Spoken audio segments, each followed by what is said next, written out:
Today we're going to be looking at how to fix a very common oil leak on Mercedes C180 automatic gearboxes. So I found this recently, had a look at it, and I've actually diagnosed it. So we're going to be looking at how to replace the harness connector for the automatic gearbox.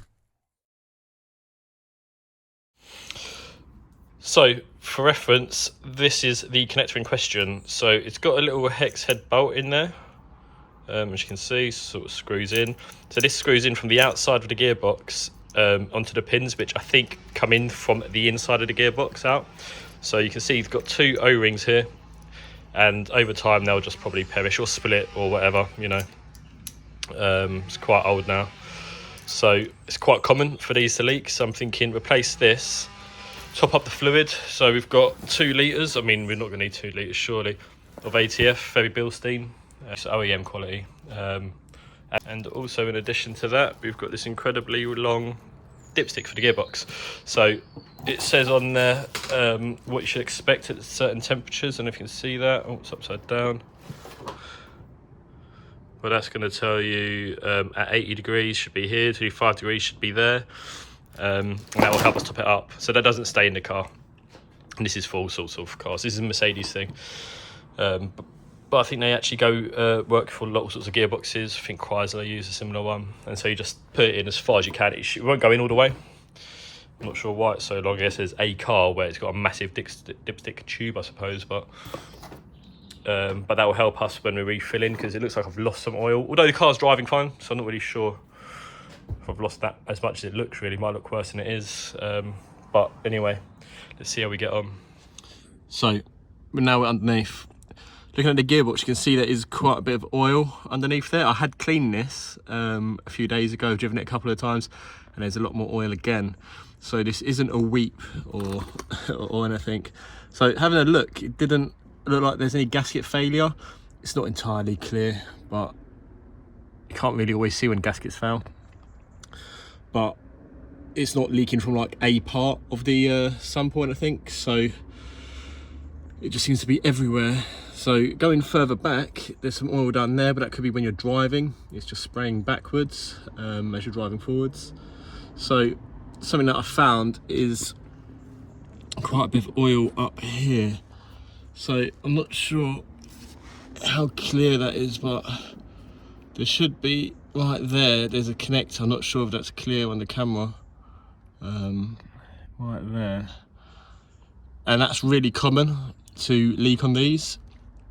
Automatic transmission. It's a 722.9, I think they call it, transmission. Automatic. It's in most of the cars from about this age. They use them from like 97 to 2012 or something like that, I think. You can let me know in the comments, I'm sure you will if I'm wrong, but what I think is it could be that connector. So it is quite common for them. I've got a genuine one online for like £25. You can get some for like £10. But for £25 you might as well use genuine parts if possible, I think. So what I'm going to do is I'm going to change that first. I'm going to change that because it's not such a big job, clean it all off, check the oil level, and then see if that fixes the problem. So using a boroscope, I'm hoping I can show this. See, there's the connector there, so it's looking quite oily. And it feeds down, it goes up there, it feeds into the car here. And so what you can get is oil running along the harness, and it goes into the footwell.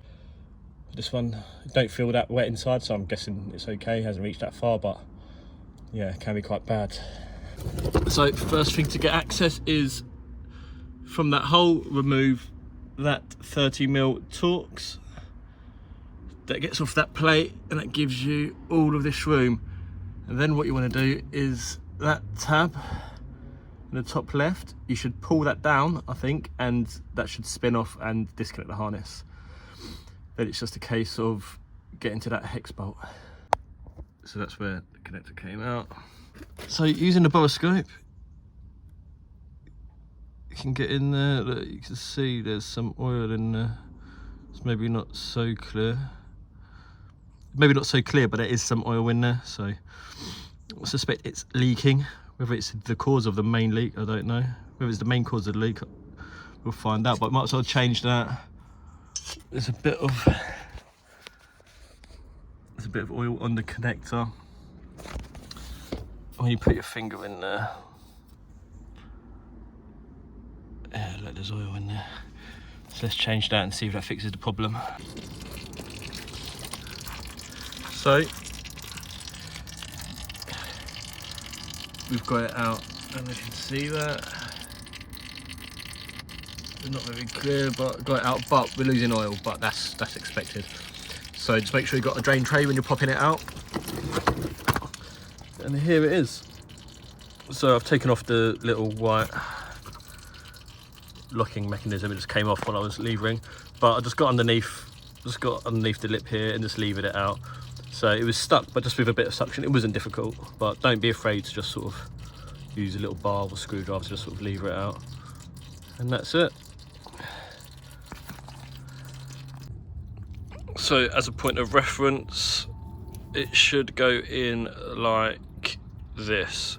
So these two larger triangular tabs, or cutouts even, on the right hand side, top and bottom, they should be to the right, sort of. And also the locking mechanism should be set here. So you can see as it spins, it goes up and it will lock there. Spin it this way, so you've got a little tab there. Push it, it clicks, that's sort of locked down. So it goes in sort of that angle. So just be careful not to bend the pins when doing it, but I don't think it'll be too much of a problem. And once all the pins are through and in those locating tabs, the thread for this should be aligned quite easily. And also, it's the bolt's secured in there, so you can't lose it. I'm just going to try and get a bit of the oil out of there, out of the gearbox side, and then I'll put this in. So, new connector is in.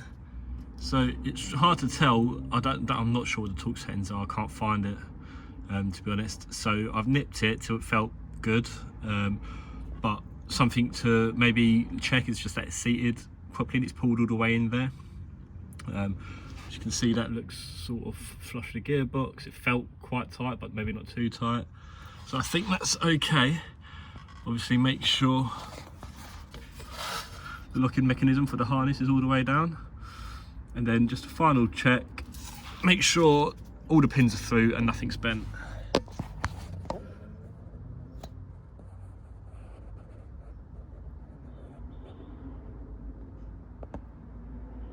Cool.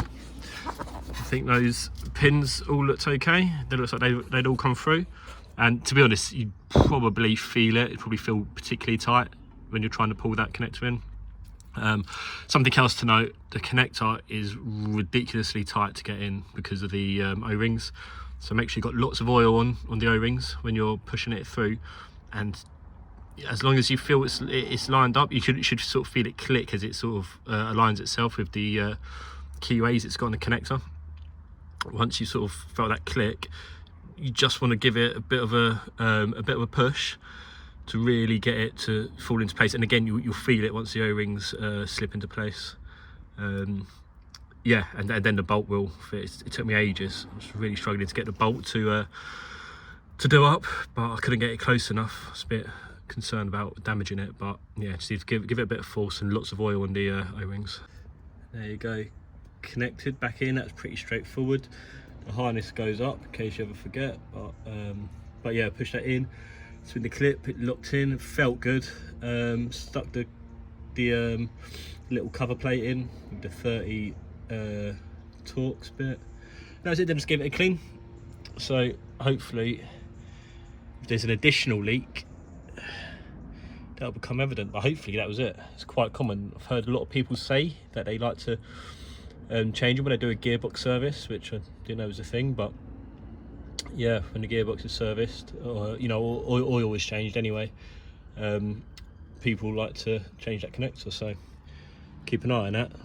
So as you can see, I have my dipstick here, which is ridiculously long because it's used for different cars.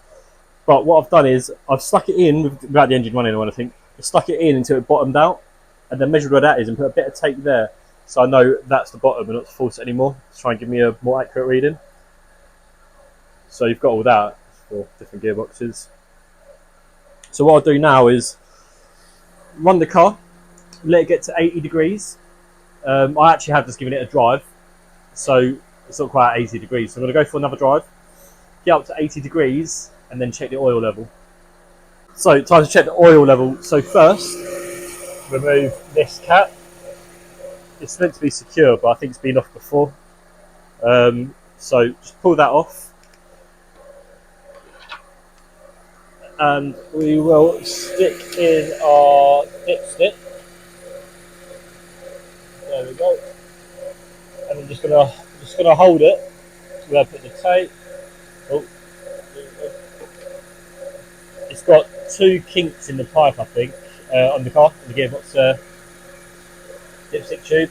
So it's got to go, and then there you go. You can see that I'm pretty much there.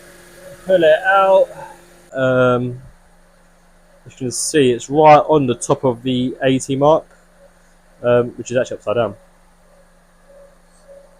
Maybe that's a bit better.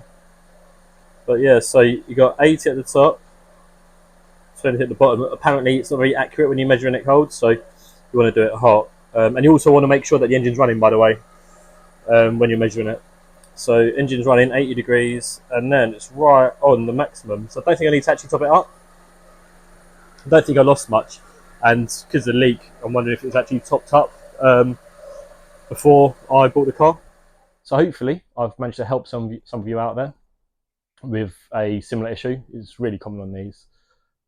Hopefully that short video is a good explanation of how to do it yourself. It's not too difficult at all.